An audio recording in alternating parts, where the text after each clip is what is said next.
आजच्या कार्यक्रमाला प्रमुख उपस्थित आपल्या देशाचे माजी कृषी मंत्री, महाराष्ट्राचे माजी मुख्यमंत्री आदरणीय पवार साहेब, शिवाजी शिक्षण संस्थेचे अध्यक्ष आदरणीय हर्षवर्धन देशमुख जी, अमरावतीच्या खासदार श्रीमती नवनीत राणा, आमदार श्रीमती सुलभा खोडके, आदरणीय दिलीपराव इंगोले, आमदार अनिल देशमुख, आमदार किरण सरनाईक, माजी खासदार अशोक मोहोळ, शिवाजी शिक्षण संस्थेचे सर्व सन्मान्य पदाधिकारी आणि उपस्थित सर्व बांधवांनो आणि बहिणींनो, शिवाजी शिक्षण संस्थेच्या वतीने आजच्या या भव्य कार्यक्रमाचं आयोजन झालेलं आहे. शिक्षण महर्षी डॉक्टर पंजाबराव उपाख्य भाऊसाहेब देशमुख यांच्या 125व्या जयंती उत्सवानिमित्त मी सर्वप्रथम भाऊसाहेबांना पुष्पांजली देतो, मानवंदना करतो, अभिवादन करतो आणि त्यांच्या स्मृती आपल्या सगळ्यांना सतत प्रेरणा देत राहतील असा विश्वास व्यक्त करतो. शिवसंस्था मासिक दैनंदिनी दिनदर्शिका 2024 व डॉक्टर भाऊसाहेबांच्या छायाचित्राच्या पुस्तकाचं तसंच चित्रपतीचं देखील प्रकाशन होत आहे. शिवाजी कला व वाणिज्य महाविद्यालय डॉक्टर पंजाबराव देशमुख अभ्यासिकेचं उद्घाटन तसेच भाऊसाहेब देशमुख यांच्या नूतनीकृत स्मृती भवन आणि शिवाजी विज्ञान महाविद्यालयाच्या नव्या ग्रंथालयाचे पण लोकार्पण होत आहे. भाऊसाहेब देशमुख आपल्या देशाचे पहिले कृषी मंत्री होते आणि विशेषतः भाऊसाहेबांची विशेषता होती की ग्रामीण भागाबद्दल आणि शेतकऱ्यांच्या बद्दल त्यांच्या मनात विशेष रूपाने एक वेगळ्या प्रकारचा कळवळा होता. त्यांच्या जीवनामध्ये 2 क्षेत्रामध्ये त्यांनी केलेलं कार्य आज आपल्या सगळ्यांच्या समोर आहे. एक क्षेत्र शिक्षण क्षेत्र आणि दुसरं कृषी क्षेत्र. शिक्षण क्षेत्रामध्ये होणारी गुंतवणूक ही भविष्याच्या नागरिकांकरता निर्माण करण्याकरता होणारी भांडवली गुंतवणूक असते. शिक्षणातून माणूस घडत असतो आणि शिक्षणातून संस्कारित झालेला माणूस हा समाज व्यवस्थेचा जसा कणा असतो तसा ज्ञानाच्या माध्यमातून परिपूर्ण झालेला माणूस हा आर्थिक व्यवस्थेचाही कणा असतो. नॉलेज, ज्ञान याला बाबासाहेब आंबेडकरांनी वाघिणीचं दूध असं म्हटलेलं आहे. Innovation, entrepreneurship, science, technology, research, skill आणि successful practices, we name it as knowledge and conversion of knowledge into wealth, हे आपलं भविष्य आहे. त्यामुळे हे जे ज्ञान आहे, नॉलेज ही पॉवर आहे, ही लोकाभिमुख व्हावी, शिक्षणाचं सार्वत्रिकरण व्हावं. आज मेडिकल कॉलेज असतील, इंजिनिअरिंग कॉलेज असतील, कृषी महाविद्यालय असतील, या महाविद्यालयामधून लाखो विद्यार्थी तयार झाले आणि या ठिकाणी ज्यांनी पदवी प्राप्त केली ते आज भारतातच नव्हे तर जगाच्या कानाकोपऱ्यात जाऊन उत्तम कार्य करत आहेत. त्यामुळे भाऊसाहेबांनी जे स्वप्न शिक्षणाच्या बाबतीत बाळगलं होतं की आपल्या भागामधले जे विशेषतः सामाजिक, आर्थिक आणि शैक्षणिकदृष्ट्या मागासलेले आहेत अशा सर्व लोकांपर्यंत शिक्षण पोहोचलं पाहिजे आणि त्या शिक्षणातून या समाजाचं सामाजिक आर्थिक परिवर्तन झालं पाहिजे अशी संकल्पना, असं उद्दिष्ट, असं मिशन त्यांनी उराशी बाळगलं. शिक्षणाचं सार्वत्रिकरण होत असताना शिक्षणाची गुणवत्ताही मेंटेन झाली पाहिजे याचा त्यांनी आग्रह ठेवला आणि म्हणून स्वाभाविकपणे शिक्षणाच्या माध्यमातून भविष्यातली विशेषतः पश्चिम विदर्भामध्ये आणि विशेषतः आमच्या पूर्व विदर्भात नागपूरला देखील Shivaji science college, Dhanwad national college या सगळ्याच्या माध्यमातून खूप उत्तम आणि चांगलं कार्य या सर्व याच्यामध्ये भाऊसाहेबांच्या खरं म्हणजे प्रयत्नातून एक फार मोठं कार्य विदर्भात उभं झालं.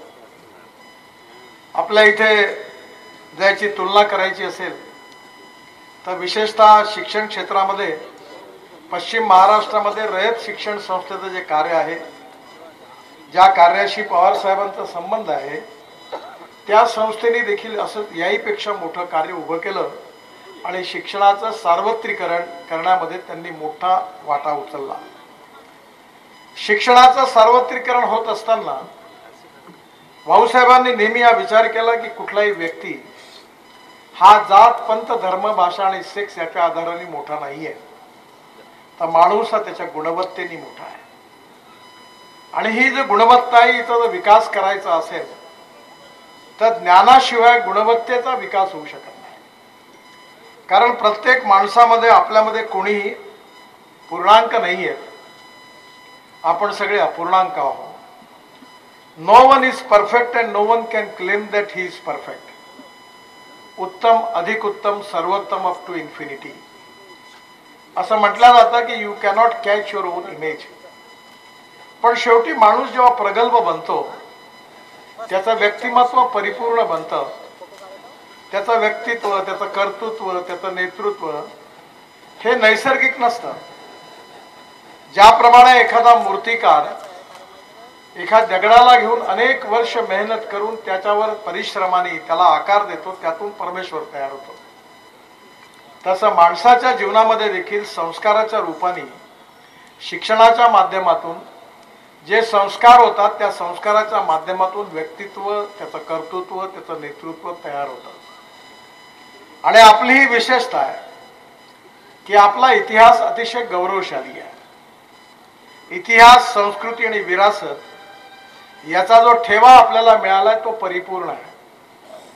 आणि आपल्याला तर पश्चिम विदर्भात अमरावतीला संत गाडगे महाराज, विशेषतः आपले संत गुलाबराव महाराज, तुकडोजी महाराज, गजानन महाराज या सगळ्यांच्या माध्यमातून लोकप्रबोधनाची चळवळ या भागामध्ये आपण सगळ्यांनी जवळून बघितली आहे. आणि या लोकप्रबोधनाच्या चळवळीमधून झालेल्या संस्कारातून त्याचा परिणाम किती आहे तो आपण बघितलेला आहे. आपल्या महाराष्ट्रातल्या प्रत्येक ठिकाणी संतांची ही जी पार्श्वभूमी आपल्याला मिळालेली आहे, ती तुकाराम महाराज असतील, ज्ञानेश्वर महाराज असतील, अनेक मोठे मोठे संत आहेत. त्यांच्या व्यक्तित्वाचा, कर्तृत्वाचा आणि विचारांचा ठसा त्या ठिकाणी निर्माण झालेला आहे. मला अनुभव आहे की मी ज्यावेळी चंद्रपूर जिल्हा आणि गडचिरोली जिल्ह्यातल्या कोपऱ्यातल्या लहानशा गावात पोहोचलो तेव्हा त्या ठिकाणी गुरुदेव सेवा मंडळाचं आणि तुकडोजी महाराजांचा विचार त्या ठिकाणी पोहोचला. म्हणजे छोट्या छोट्या शब्दातून या संतांनी आमचं प्रबोधन केलं. जी गोष्ट लक्षात येण्याकरता आम्हाला मोठं पुस्तक वाचायची गरज आहे, तो विचार एका लहानशा विचारातून या संतांनी मांडला. आणि म्हणून त्या विचारामधून आपला समाज समृद्ध आणि संपन्न झाला. आणि मग पंजाबराव देशमुख, भाऊसाहेब देशमुखांचं हे कार्य शिक्षण क्षेत्रामधलं आपण कधीच विसरू शकत नाही. पण त्याहीपेक्षा भाऊसाहेबांनी कृषी मंत्री म्हणून जे स्वप्न बघितलं होतं ते अतिशय महत्वाचं आहे. आपल्या देशामध्ये महात्मा गांधी नेहमी म्हणायचे की आपला देश गावात राहतो. 85% जनता गावात राहत होती, पण आता 30% मायग्रेशन झालेलं आहे. खेड्यातून लोक आता शहराकडे चाललेली आहेत. मुंबई, कलकत्ता, चेन्नई, बेंगलोर, दिल्ली या शहराची लोकसंख्या वाढत चाललेली आहे. पण ही सगळी माणसं ग्रामीण भागातून आलेली आहे. मोठ्या प्रमाणावर शहरावर सूज आलेली आहे. आणि याचं कारण म्हणजे गावातली जी परिस्थिती होती ती त्या ठिकाणी राहण्यासारखी राहिली नाही, म्हणून लोक गावं सोडून शहराकडे निघाले. गावामध्ये जायला चांगले रस्ते नव्हते, गावात चांगली शाळा नाही, गावात चांगलं हॉस्पिटल नाही. आणि अशा परिस्थितीमध्ये स्वाभाविकपणे गावं ओस पडत चालली.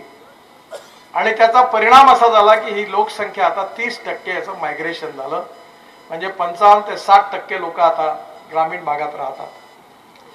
कुठल्याही देशाचा आर्थिक मापदंडाने मूल्यांकन करायचं असेल तर त्या देशामधलं जे उत्पन्न आहे ते कृषी विकासाचा दर किती आहे, इतर अन्य याच्यातला दर किती आहे याच्या आधारावर त्या विकासाचं मूल्यमापन होत असतं. आपल्या देशामध्ये औद्योगिक क्षेत्रातून, मॅन्युफॅक्चरिंग सेक्टरमधून आपल्या GDP ग्रोथमध्ये 22 ते 24% कॉन्ट्रीब्युशन आहे. सर्व्हिस सेक्टरचा 52 ते 54% आहे आणि ॲग्रिकल्चर कृषी क्षेत्र आणि अलाइड क्षेत्र याचं फक्त 12% आहे.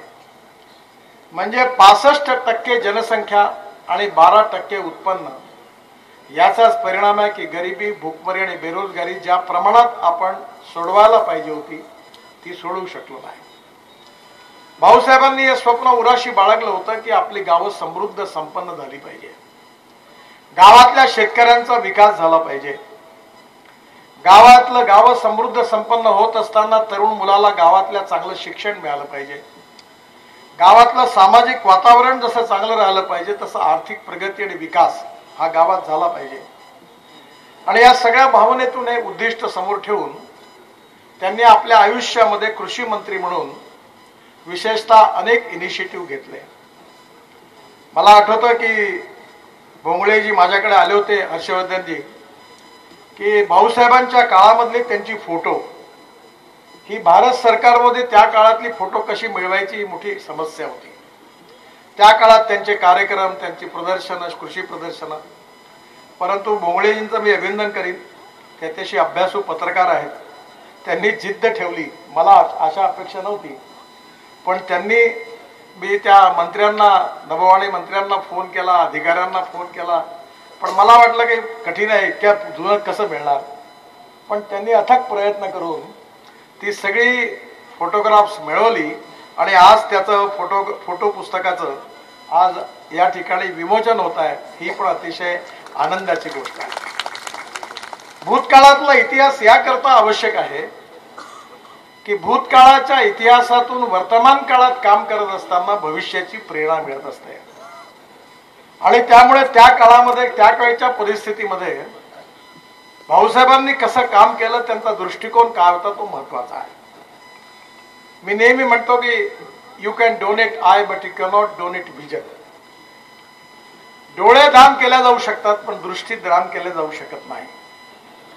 भाऊसाहेबांची जी सम्यक दृष्टी होती, जी शिक्षण क्षेत्रामध्ये बद्दल होती, सामाजिक आर्थिक परिवर्तनाबद्दल होती, घटनापीठाचे सदस्य म्हणून त्यांनी सातत्याने त्या ठिकाणी जे वैचारिक कॉन्ट्रीब्युशन दिलं ते त्यांचे विचार होते. ते सगळे फोटोग्राफ्स आणि तो सगळा इतिहास, त्यांची भाषणं याचं संकलन हे नक्कीच भविष्यातल्या आपल्या पिढीला प्रेरणा देत राहील. उद्दिष्ट कधी बदलत नसतं, स्पिरिट कधी बदलत नसतं. उद्दिष्ट आणि स्पिरिट बदलत नसतं, याला वैधानिक आधार पण आहे की केशवानंद भारती केसमध्ये सुप्रीम कोर्टाने एक फार मोठा खटला सुप्रीम कोर्टात गाजला होता आणि त्यावेळी संसद श्रेष्ठ आहे की विधिपालिका, न्यायपालिका श्रेष्ठ आहे, असे अनेक प्रकारचे वाद सुरू होते. त्या सगळ्या याच्यामध्ये संविधानाच्या बाबतीमध्ये सुप्रीम कोर्टामध्ये केशवानंद भारती केसमध्ये त्यांनी एक निर्णय दिला की silent features of the constitution cannot be change. जे कॉन्स्टिट्यूशनचा भावार्थ आहे तो बदलू शकत नाही. तसंच पंजाबराव देशमुखांनी त्या काळामध्ये शेती एवढी प्रगत नव्हती, ग्रीन रिव्होल्युशन झालं नव्हतं, शेतीमध्ये आता द्रोण आले तेव्हा द्रोण नव्हते, नॅनो युरिया नव्हता, नॅनो मिश्र खत नव्हतं, हायब्रिड बियाणं नव्हतं. पण आज त्या काळामध्ये त्यांनी जो भावार्थ आणि विचार मांडला तो शेतकऱ्याच्या सर्वांगीण उन्नतीचा आणि विकासाचा मांडला आणि त्यांनी आपलं संपूर्ण आयुष्य त्याकरता समर्पित केलं. परंतु हे सगळं समर्पित केलं तरी समस्या खूप गंभीर आहे. कारण असं आहे की ही समस्या सोडवणं हे शक्य नाही आहे, हे कठीण आहे. शक्य आहे पण कठीण आहे, खूप वर्ष काम करावं लागणार आहे. मी ज्यावेळी विद्यार्थी होतो तेव्हा आमच्याबरोबर एक विचारक होते, त्यांचं मार्गदर्शन आम्हाला मिळायचं, दत्तोपंत ठेंगडी. तेव्हा एकदा ते असं म्हणाले होते की बघ, एक लक्षात ठेव गोष्ट की every politician thinks about his next election and every socio economic reformer thinks to century. म्हणजे सामाजिक आर्थिक परिवर्तनाचा विचार करणारा जो द्रष्टा नेता असतो तो 100 वर्षाचा विचार करतो आणि राजकारणी माणूस स्वाभाविकपणे 5 वर्षाचा विचार करतो. हा फरक आहे. भाऊसाहेब राजकारणी नव्हते, तर त्यांनी खऱ्या अर्थाने आपल्या इथल्या शिक्षण आणि कृषी क्षेत्राचा 100 वर्षाचा विचार केला होता.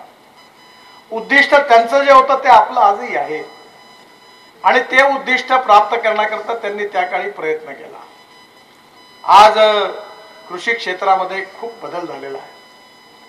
विशेषतः सिंचनाच्या सुविधा वाढलेल्या आहेत. ड्रीप इरिगेशन आलं, स्प्रिंकलर आलं, अनेक प्रकारे सीड आणि प्लांट याच्यामध्ये बरंच संशोधन झालेलं आहे. नवीन नवीन नर्सऱ्या तयार झालेल्या आहेत. कृषी मालाची निर्यात वाढलेली आहे. आणि आता तर आम्ही कृषीपासून मी नेहमी म्हणतो की आपला शेतकरी केवळ अन्नदाता नाही तर ऊर्जादाता झालेला आहे. आणि आता आपला शेतकरी इंधनदाता झालेला आहे आणि बिटुमिन दाताही पण झालेला आहे. म्हणजे आपलं डांबर पण शेतकरी तयार करायला लागले. आपल्या इथे इथेनॉल आलं, आपल्या गाड्या, आपली विमानं आता त्याच्यावर चालणार आहेत. त्यामुळे येणाऱ्या काळामध्ये, काळाच्या ओघामध्ये काल जे असतं ते आज नाही, आज असतं ते उद्या नाही. स्पिरिट कायम असतं, उद्दिष्ट कायम असतं, मिशन स्पष्ट असतं, भावार्थ स्पष्ट असतो. पण काळाच्या ओघात बऱ्याच गोष्टी बदलत असतात. आणि म्हणून युगानुकूल असं जे काही काळाचं परिवर्तन असतं ते ऑब्व्हियस असतं. पंजाबराव आज आपल्यामध्ये नाही आहेत, पण त्यांचं उद्दिष्ट मात्र आपल्या सगळ्यांच्या बरोबर आहे. मी ज्यावेळी हर्षवर्धन देशमुख मला भेटायला आले त्यावेळी मी त्यांना एक विनंती केली की भाऊसाहेबांच्या स्मरणार्थ तुमच्या संस्थेच्या वतीने तुम्ही एक प्रकल्प घ्या. आणि मला योगायोगाने त्यातले 2 प्रकल्प देशातले, एक महाराष्ट्रात तयार झाले, देशातले 2 आहेत ते. एक प्रकल्प जो आहे तो चितळेंचा डेअरीचा सांगलीला, तिथे गायीची जाती करून नवीन नवीन गायी आणून त्यांनी त्या ठिकाणी नवीन कालवडी तयार करण्याचा प्रकल्प टाकलेला आहे. आणि तसाच प्रकल्प पवार साहेबांनी बारामतीमध्ये टाकलेला आहे. आणि दोन्ही प्रकल्पाच्या उद्घाटनाला जाण्याची मला संधी मिळाली. या प्रकल्पाची विशेषता ही आहे की आपल्या इथे जी देशी गाय आहे ती 2 लिटर दूध देते, 3 लिटर देते, 5 लिटर देते. विदर्भामध्ये आपलं दुर्भाग्य आहे की एकट्या कोल्हापूर आणि सांगली जिल्ह्यात आणि पुणे जिल्ह्यात जेवढं दूध होतं तेवढं विदर्भात होत नाही. त्यामुळे आपल्या इथे आता आपण मदर डेअरी आणली. तर हा प्रकल्प असा आहे की 1952 साली आपल्या इथली गीर जातीची गाय ब्राझीलमध्ये गेली आणि त्या ठिकाणी त्यांनी त्या गायीवर काम करून आता 60 लिटर दूध देणारी देशी गाय गीर जातीची त्यांनी तयार केली. आणि त्या जातीचा त्या गायीपासून जो सांड झाला बुल, त्याचं सिमेंस आपण आणलं, टोरॅन्डो म्हणून होतं. आणि ते आपल्या भारतीय गायींना दिला. आणि त्यातून आता ज्या गोऱ्या होणार आहेत ती 25 लिटरची गोरी होणार. आणि 3 वेतामध्ये ती हुस्टन असेल, जर्सी असेल, ती कन्व्हर्ट होऊन देशी गाय होणार, गीर जातीची गाय होणार. आणि आता नवीन तंत्रविज्ञान तयार झालं जे पवार साहेबांकडे, जे आता नागपूरला आमच्या वेटरनरी युनिव्हर्सिटीत आम्ही पण सुरू केलं आहे. ते असं आहे की आता बेटी बचाव अभियानाची जरूरत नाही, 100% गोरीच होईल अशा प्रकारचं तंत्रज्ञान विकसित झालं आहे. ही जी टेस्ट ट्यूब बेबी आहे त्याच्यामध्ये एम्ब्रिओ ट्रान्सफर हाही पण सुरू झाला. आणि त्यामुळे ज्या गाईचं दूध 60 लिटर आहे देशी गाईचं, तिचा जो सांड आहे त्याचं सिमेंस आणि त्याच्यावरून नवीन गायीची निर्मिती, ही टेक्नॉलॉजी आल्यामुळे येणाऱ्या काळामध्ये आपल्या विदर्भात, अमरावती जिल्ह्यात सगळीकडे लाखो लिटर दूध झालं पाहिजे, तेव्हा शेतकऱ्यांच्या आत्महत्या थांबणार. आणि म्हणून मी हर्षवर्धनजींना विनंती केली होती की तुम्ही साहेबांचा तो प्रकल्प बघून या. भारत सरकारचं विविध प्रकारचं अनुदान आहे, मी मदत करीन. आणि अमरावतीमध्ये तुम्ही हा प्रकल्प सुरू करा. हा प्रकल्प सुरू झाला तर गोरक्षण टाकण्याची गरज नाही, कारण गाय विकणारच नाही कोणी. मी जेव्हा MSMEचा मंत्री होतो तेव्हा शेणापासून पेंट तयार केलं, 150 फॅक्टरी झाल्या. आता बाजारातल्या मोठ्या मोठ्या कंपन्यांपेक्षा तो पेंट चांगला आहे. त्यामुळे तंत्रज्ञानाला विकसित करून ग्रामीण आणि कृषी अर्थव्यवस्थेमध्ये बदल कसा करायचा आणि त्या बदलातून पुन्हा एकदा अशी स्थिती निर्माण झाली पाहिजे की पुन्हा एकदा शहराकडून लोक गावाकडे वळली पाहिजे. हे कठीण आहे पण असंभव नाही आहे. आपल्यापैकी अनेक लोक इस्रायलला गेले असतील. तिथला शेतकरी आपल्या एअर कंडिशन बंगल्यामध्ये आहे, कॉम्प्युटरवर त्याने आपलं कंट्रोलिंग ठेवलेलं आहे. ड्रीप इरिगेशन आणि खताची मात्रा घरात बसून कॉम्प्युटरवर ठरवली आहे. उत्तम सीड आहे. आणि त्या माध्यमातून त्यांनी एवढं उत्पन्न वाढवलंय की पुन्हा एकदा आता तिथल्या शहरातले लोक आपल्या खेड्यात जायला लागली, खेड्यात राहायला लागली आणि त्यांचा स्टँडर्ड म्हणजे मर्सिडीज गाडीमध्ये फिरायला लागले. हे होऊ शकतं. आणि हे गाव गरीब मजदूर शेतकऱ्याचं समृद्धतेचं, संपन्नतेचं जे स्वप्न, जे मिशन, जे उद्दिष्ट पंजाबराव देशमुखांनी बघितलं होतं ते पूर्ण करण्यामध्ये खऱ्या अर्थाने ज्यांना कोणी आपण ही संस्था त्यांच्या स्मृतीप्रित्यर्थ चालवतो त्या उद्दिष्टामध्ये आपण जर 10 पावलं पुढे गेलो असेल तर आपण त्यांना त्यांच्या आत्म्याला कुठेतरी शांती मिळणार आहे. कृषी क्षेत्रामध्ये आपल्या नाशिकमध्ये एक फार्मर्स प्रोड्यूस कंपनी आहे. ते 1500 कोटी रुपयाचे द्राक्ष निर्यात करतात. सह्याद्री साहेबांनाही माहिती आहे. मग आपल्या अमरावती जिल्ह्यात, नागपूर जिल्ह्यात देखील कधीतरी हे झालं पाहिजे ना. त्यामुळे येणाऱ्या काळामध्ये ज्ञान, विज्ञान, तंत्रविज्ञान, इनोव्हेशन, रिसर्च याचा उपयोग करून गाव गरीब मजदूर शेतकऱ्याचं कल्याण करून आपल्याला काळाच्या अनुकूल कोणत्या तंत्रज्ञानाचा स्वीकार केला पाहिजे आणि ते तंत्रज्ञान सर्वसामान्य शेतकऱ्यांपर्यंत कसं पोहोचलं पाहिजे. जसं भाऊसाहेबांनी बुलढाणा, अकोला, अमरावती सगळ्या जिल्ह्यातल्या खेड्यापाड्यापर्यंत शाळा पोहोचवल्या, कॉलेजेस पोहोचवले, तेव्हा त्यांची इच्छा ही होती की या गावातला शेतकरी पण समृद्ध संपन्न व्हावा. आणि म्हणून मी जसं मगाशी म्हटलं की you can donate eye you can not donate vision. ही जी विकासाची विजन होती, जी भाऊसाहेबांची होती, त्याच्या आधारावर नक्कीच आपली शिक्षण संस्था त्यांचं स्मरण करत असताना ते उद्दिष्ट पूर्ण करेल असा मला विश्वास आहे. आज अतिशय आनंद आहे की भाऊसाहेबांच्या नावाने असणारा पुरस्कार आपण पवार साहेबांना देतात. जेवढं भाऊसाहेबांचं कार्य मोठं तेवढं पवार साहेबांनी देखील महाराष्ट्राच्या साहित्य, कला, संगीत, नृत्य, नाटक, क्रीडा, शेती असं एकही क्षेत्र नाहीये की ज्यात पवार साहेबांची छाप नाही. प्रत्येक क्षेत्रामध्ये त्यांना जेव्हा जेव्हा संधी मिळाली तेव्हा तेव्हा त्यांनी ते क्षेत्र विकसित करण्याचा प्रयत्न केला आणि खऱ्या अर्थाने शेतकऱ्याच्या विकासाची तळमळ ठेवून अनेक गोष्टी त्यांनी घडवल्या. आज वसंतदादा शुगर इन्स्टिट्यूट जे आहे त्याच्या माध्यमातून ऊसाच्या नवीन नवीन जाती तयार केल्या. त्या जातीमधून शेतकऱ्याचं एकरी उत्पन्न कसं वाढेल याचा करता सातत्याने प्रयत्न केला. मला आठवते उत्तर प्रदेशमध्ये शेतकऱ्याचं ऊसाचं उत्पन्न 35 टन पर एकरी होतं. मी जेव्हा तिथे गेलो तेव्हा तिथल्या कृषी मंत्र्यांना सांगितलं तुमचं 35 टन म्हणजे तुम्ही थर्ड क्लासचे लायकीचे नाही म्हणलं, तुम्ही माझ्याबरोबर वसंतदादा शुगर इन्स्टिट्यूटला जा. ते गेले, त्यांनी तिथून बियाणं आणलं आणि आता उत्तर प्रदेशमध्ये एकरी उत्पन्न 55 ते 60 टन झालं आणि एवढं ऊसात आपल्यापेक्षाही जास्त क्षेत्र आहे. मला आनंद आहे की पवार साहेबांनी, मी त्यांना विनंती केली की तुम्ही वसंतदादा शुगर इन्स्टिट्यूटची एक ब्रँच विदर्भातल्या शेतकऱ्यांकरता तुम्ही आमच्याकडे उघडा. नागपूरला त्यांनी बुटीबोरीला जागा घेतली आणि आपल्या इथल्या शेतकऱ्यांच्या विकासाकरता त्यांनी याची शाखा आपल्याकडे उघडली. याबद्दल मी मनापासून त्यांचा आभार मानतो आणि त्यांना धन्यवाद देतो. ऊसाच्या शेतीमध्ये मुनाफा जास्त आहे. शेतकऱ्यांनी अन्नधान्य तयार केलं पाहिजे, पण शेतकऱ्यांना पैसे मिळाले पाहिजे.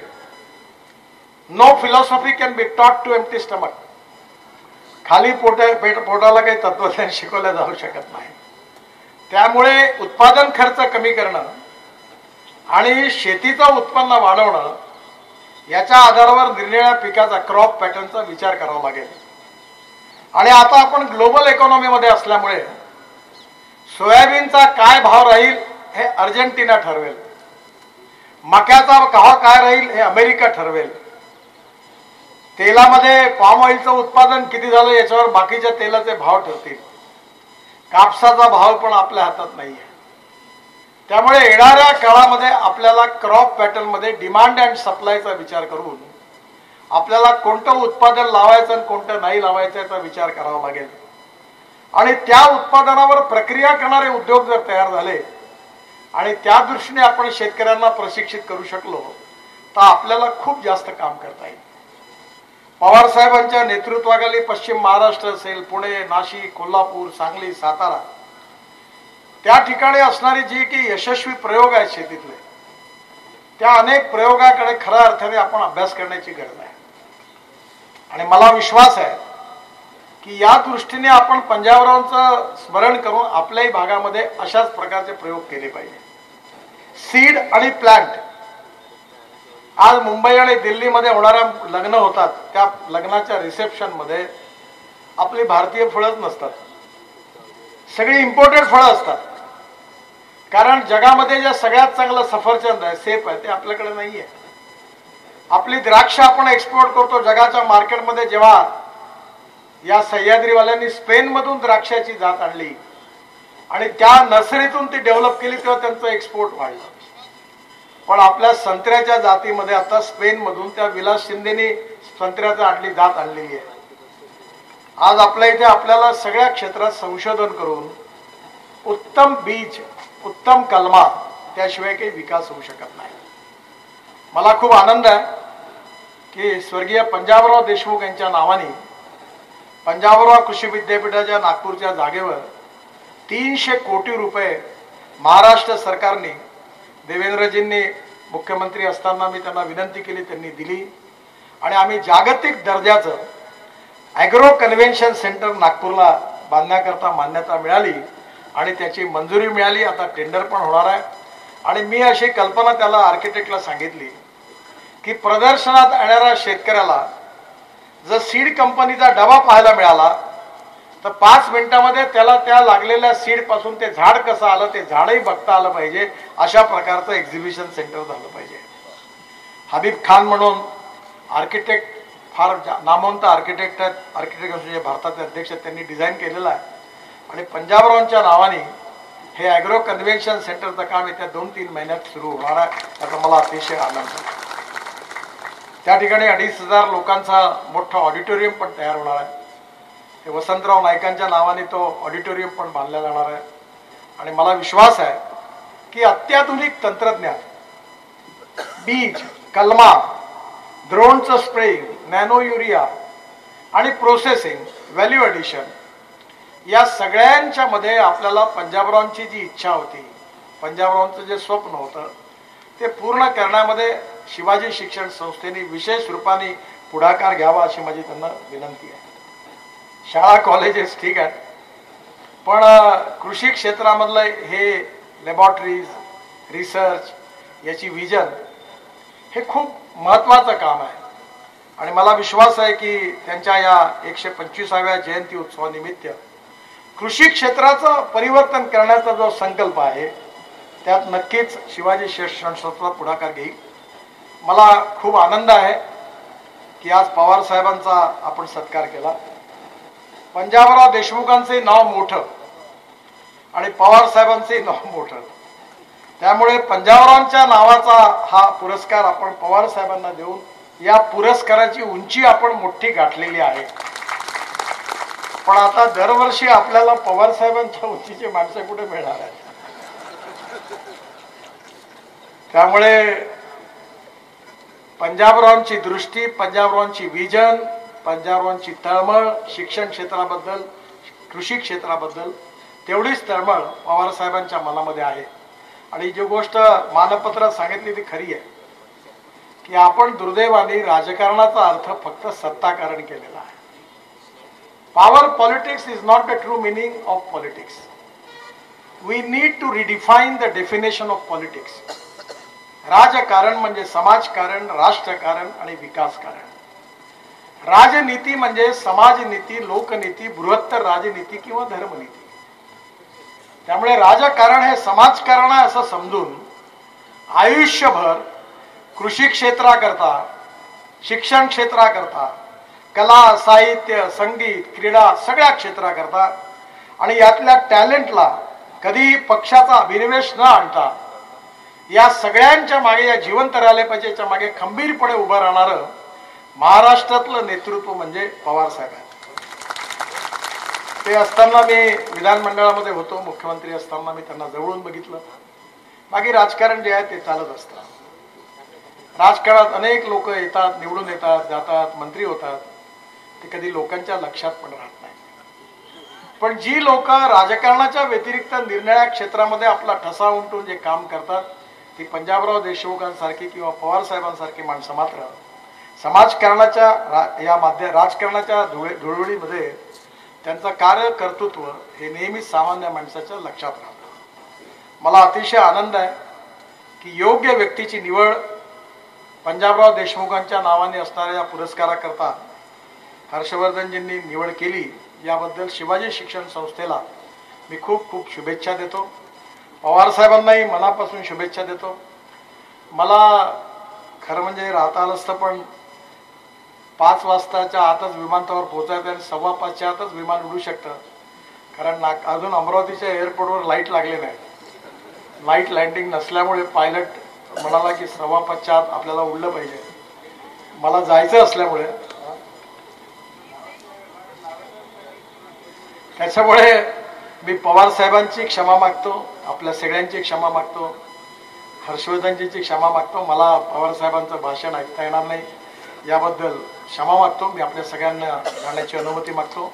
पुन्हा एकदा पंजाबरावांच्या स्मृतींना अभिवादन करतो आणि माझं बोलणं संपवतो। धन्यवाद।